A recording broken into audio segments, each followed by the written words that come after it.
You're listening to the Podcast Detroit Network. Visit www.podcastdetroit.com for more information.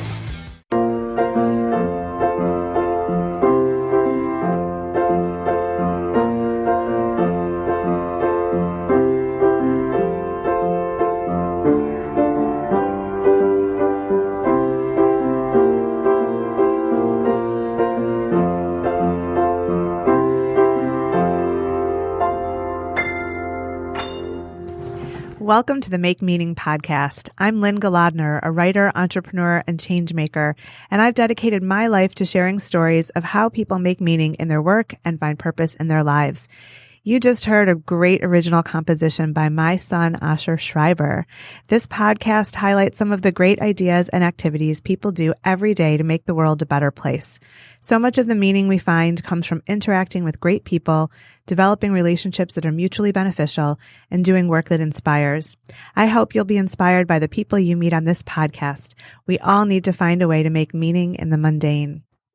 Welcome back to the Make Meaning podcast. I'm Lynne, and today I'm speaking with Amy Haimerl, who has many illustrious roles, not only a Michigan State University professor of journalism and a book author, but also the founder and leader of Shady Ladies Literary Society, which is a wonderful organization here in Detroit. And so I'd like to welcome you on the podcast, Amy. Thanks so much for having me, Lynne. It's really great to be here. It's really an honor, so thank you for making time. I wonder if you could start by just telling our listeners a little bit about Shady Ladies, where the idea came from, what it is, and maybe how they can get involved. Sure. So Shady Ladies is, I like to say, it's really a 4-part quiz. Okay. Do you like good food? Yes. Okay. Do you like good booze? Oh, yes. Good conversation? Yes. Do you believe in the power of women's voices and our stories? Absolutely. Then you too are a Shady Lady. Woohoo! Now, there is a bonus question.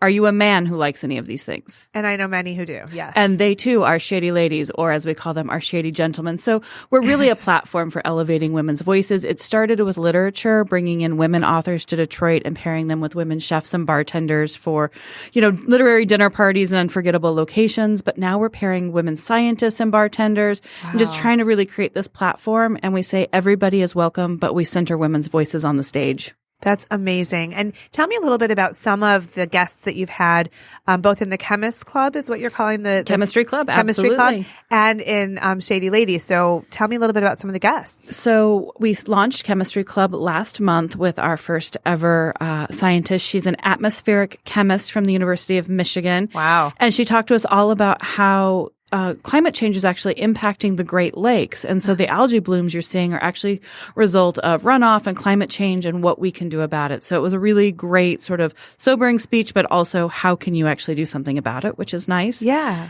We are in this month having another professor from U of M. So even though I teach at State, I still allow University of Michigan people to come and play. You're egalitarian. I'm very egalitarian, go blue and green. Yay. She is a professor of complex systems, and she's going to talk about cryptocurrency and blockchain and help us understand everything we need to know about that new economy. Wow. But from a literary side, we've been so blessed. We're featuring Elaine Castillo, the author of the novel America's Not the Heart this month. We've had Tomi Adeyemi, whose debut novel, Children of Blood and Bone, was fire. So she has been all over the place. It's an amazing dystopian YA novel. I don't usually promote YA novels, but this one was just amazing. Yeah. Tara Westover, whose memoir Educated was on President Obama's best, most read list for the summer. Zenzi Clemens, Dar Williams, a singer-songwriter from the 90s, so who's, been back out on tour. So we've had a real variety of artists, and it's been amazing to hear them tell their stories. And what it means for them to be Shady Ladies. Yeah, well, I was so excited to discover this wonderful organization and to get to know you a little bit.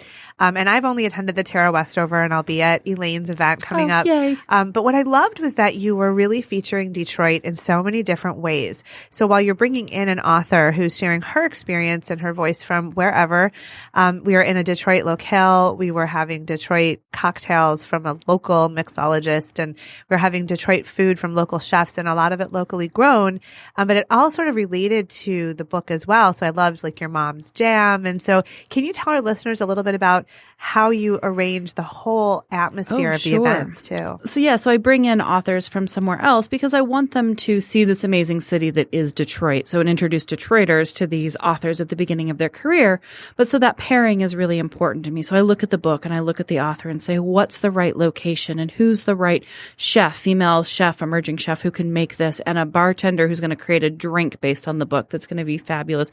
And how does that all come together to show off the best that is Detroit, and from just sort of such a diverse range, just like Michigan offers. So I love working with all kinds of our local producers. Chef Enrico Gadia from Gabriel Hall did our last dinner, and she is very much a Southern Creole Cajun chef, but she cooked for Tara and she translated the tastes of Tara's home state of Idaho through a Detroit lens. So we had these sweet potato empanadas and these trout croquettes, and somehow they felt very Detroit and also felt very Idaho. So I, try to really bring in those partners that show off our talent in the state. It's amazing. It's so creative, and I just I can't wait to see where you take it. I think it has so much potential and could go in so many directions. So I'm a big fan. I'm on board. You. So I want to also transition and talk a little bit about the other work that you do. So I know that you're a professor of journalism, and we're in very interesting journalistic times with, fake news and questions of credibility and so many people thinking that they can tell a story without any training.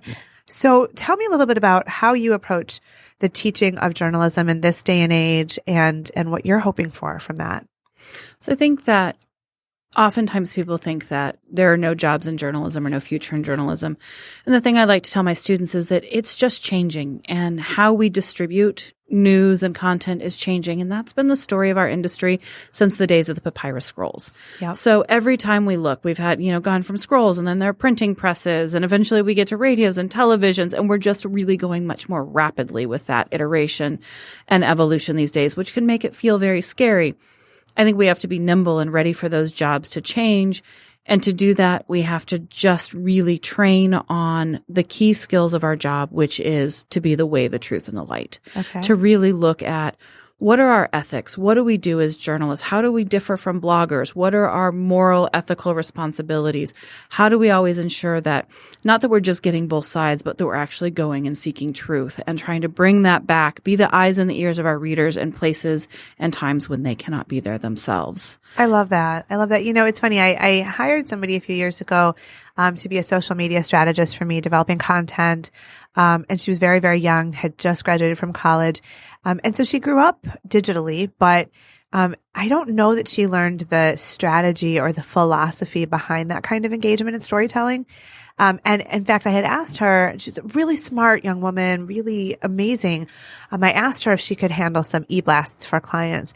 And I got this blank stare because she was not from an era of email. So she had I had to stop and say, wait, do you understand why we might use an email blast as a marketing tool? And she really did not. No. So I do think it's a new language. It's a new era of telling stories in new ways. But while they may be adept at different tools, the philosophy it has to catch up to it. Right. We have to tell the stories. We're looking for what is newsworthy, having good news judgment, being able to understand who your audience is. I'm teaching a feature writing class, and I think we're 7 weeks in now, and we've written one Q&A because they're getting really tired of me, honing in on what's your audience and what's the news right now. What's your audience? What's the news? And like, well, I just want to write this story. I'm like, but why do I care? Right. Who's the audience who's going to care about this? In hopes that if they can start thinking about who am I trying to reach with this information, not that we are all inside of our own bubbles, but you have to really think about Rolling Stone is going to approach a story differently than Vibe, and the New York Times approaches it differently than the Free Press because you have slightly different audiences you're trying to reach, and understanding that. And I think there's a really strong need for media education right now. I talk about that a lot in Detroit here, where we get so many reporters coming in from other media outlets doing stories about Detroit. Right. And on the one hand, yes, they can be a little bit like we call it parachute journalism. They jump in and then they tell the same, highlight the same 5 places over and over again. And that's terrible. But at the same time, we have to understand who's the audience. And for the New York Times or for Bon Appetit, it's a national audience. And so you can only write so deep that somebody in Phoenix would care. Right. And I always say, how much do you care about Phoenix? Right. Most people say not at all. And that's not me being me. I like Phoenix. Love you, Phoenix. No problems. But so if we're going to read about Phoenix, they have to do the same thing for us to care enough about Phoenix. So what is that sort of education around audience so that we understand not, even though we're distributed mostly through social media now, that's where we get most of our news. So you can read anything from anywhere at any time. Sure. That doesn't actually mean it was written for us. And so how do we balance those things out? Absolutely. Absolutely. That makes a lot of sense. So I know that you have a memoir out. I do. Detroit Hustle. And that was about rehabbing a house. Is that right? Tell me about that. So it's called Detroit Hustle, a memoir of love, life, and home, which that just makes me want to stab my eyeball out. But, that was the deal I made with my publisher. I took that title on it. I liked Detroit Hustle, not the memoir of love, life, and home part, in exchange for them putting the actual picture of my house on the cover, because the first cover I got for the book had somebody else's house on it. Oh, my gosh. With dilapidated with a rainbow on it. And they were like, but this looks like Detroit. Oh, gosh. That's not my house. Ouch. That's awful. Yeah, so it's weird. But so it's a memoir. It started out as a blog, just writing home for people in New York and Mississippi and Colorado, everywhere I've lived, about buying this house with my husband here in Detroit when we decided to stay here after a fellowship at the University of Michigan instead of going back to New York. And it just sort of grew into this idea that maybe this could be a book about this house. And then sort of Detroit entered bankruptcy, and it became these two narratives, one about what it takes to rehab a house in a city where there are less than 10% of homes get mortgages. There's very little funding available for rehab in a city where you have, floods of homes that need it. Right. And at the same time, the city kind of going through similar issues through its bankruptcy, trying to figure out how do we rebuild this when there's not a lot of resources for that. Yeah. So it really is about the house, but it's really about, how do you go from being an us, from a them to an us, an outsider to an insider, a newcomer to a place where this is home. How do you make yourself at home and be a part of a new community? Oh, I love it. I love it. How long have you been here in Detroit? So we've been in Detroit 5 years and Michigan 6. Does it feel like home yet? So Detroit's always felt like home. I'm still making my peace with Michigan. Yeah? Yeah. How so? Just for what so reasons? I identified with Detroit right off the bat, but I never felt like a Michigander, and I'm from Colorado. So, I mean, poor Michigan, it's beautiful, but I'm also like, no, where are the mountains? Yeah, but you also have 300 days a year of sunshine, and so we do not. Getting used to a third of that. The low winter sun is real, man. It's real. Boy. Yes, I can relate. I actually dated somebody in college from Denver, and he pointed that out. He gave me that statistic, which I never forgot. Yeah. But I grew up here, so I'm like, what do you mean it's not sunny enough? And then when I went to visit him, I'm like, oh, I get it. And I wish I had this. But while I love Colorado, Michigan and Detroit are now home. So I've adopted this place and hope that it has adopted me. That is very cool. That's wonderful. So, on this podcast, we talk about how people make meaning in their lives and find purpose in their work. I almost feel like it's a redundant question because you're doing so many wonderful things. But I wonder what your thoughts are on that, on, building a meaningful life, finding purpose on your path. What are your thoughts and your experiences? I mean, finding meaning is such an interesting and unique question for every person and where they find that. For me, I've always been busy. And so for me to do something, it has to have meaning. There has to be a bigger mission in any work I've ever done. Sure. It's part of the reason why I became a journalist, because it was this idea that we could watchdog the government. I could, be the voice for the voiceless. So that inherently what I've always wanted to do was sort of that very meaning and mission driven work. And so that comes naturally to me. I think that, I talk to my students a lot. I'm first generation of my family go to college. I'm one of the only cousins to graduate from high school. Wow. So, I look at it and I say, growing up, I just wanted to get to the top. I didn't really know what the top was. Sure. But so in some ways, there's this great mission and meaning. And part of it is my background just being no, we keep pushing always because there's something new to be done and some new project to work on. And I tend to find really great people around me who then, by nature of it being collaborative like that, bring meaning. So sure. I feel like finding that meaning and in this place in my life is shifting, which is interesting because I've always, like, what do you do when you get to the top? Right. Yeah. I remember that I had set a goal for myself that I wanted to have my first book published by the time I was 30. And, I graduated from my MFA in writing. I think I was 25 or 26, something like that. And my master's thesis was a poetry manuscript, and, the publisher accepted it and published it in time for graduation. Wow. So I was like, oh my gosh, this is my dream. And then after graduation, I was like, oh, what do I do now? You have to set a new goal. Yeah.